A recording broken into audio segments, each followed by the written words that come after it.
On va parler d'un autre sport à présent, un peu plus solitaire que la boxe, en duel en tout cas à chaque fois, le tennis. Et on reçoit Patrick Simon, bonjour. Merci d'être notre invité ce matin. Alors vous êtes ancien entraîneur d'Amélie Mauresmo notamment, ancien entraîneur en tout cas national. Et vous êtes à présent depuis 1 an, entraîneur également des équipes israéliennes. Alors est-ce qu'il est différent le travail en Israël et en France ? Non, je ne trouve pas. Il n'y a pas de différence. On entraîne Absolument de la même façon. pas. On entraîne de la même manière partout. Après, bien sûr, il y a l'aspect financier. Et c'est vrai que des pays comme l'Angleterre, la France, avec des grands chelems, génèrent de l'argent. Donc, ils aident énormément à la formation. Et par contre, dans les autres pays, ça paraît beaucoup plus compliqué. Voilà, donc il y a une question économique. Et c'est vrai que ce n'est pas évident en Israël de former, d'avoir des aides pour voyager. Alors, ou vous êtes très fort, très jeune, et là, les portes s'ouvrent, ou alors c'est un peu plus compliqué, et là, on souffre. Voilà. Alors un mot peut-être sur ce qui se passe en ce moment à l'Open d'Australie.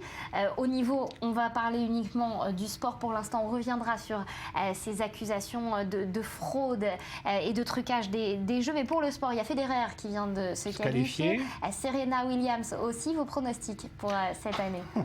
Mes pronostics, je pense qu'on va tout droit vers une demi-finale Djokovic-Federer. Après, voilà...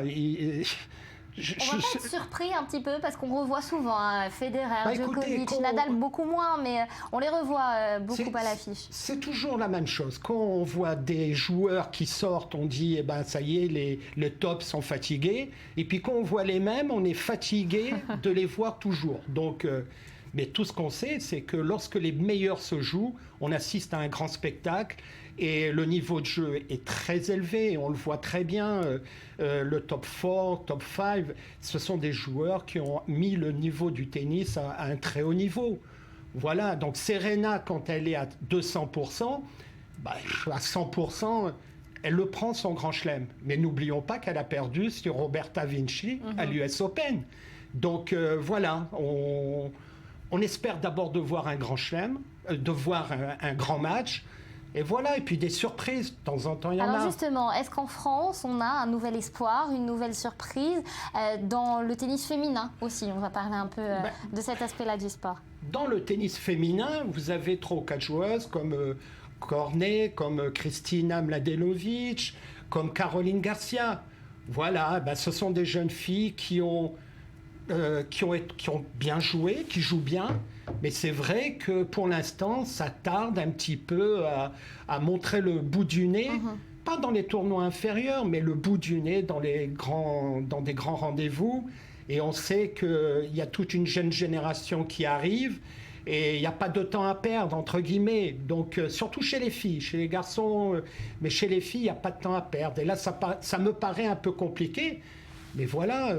Je voudrais qu'on revienne, Patrick, en un mot sur ces accusations qui ont un peu ébranlé le départ, le lancement de l'Open d'Australie, ces accusations de fraude, de trucage de matchs. Vous en pensez quoi?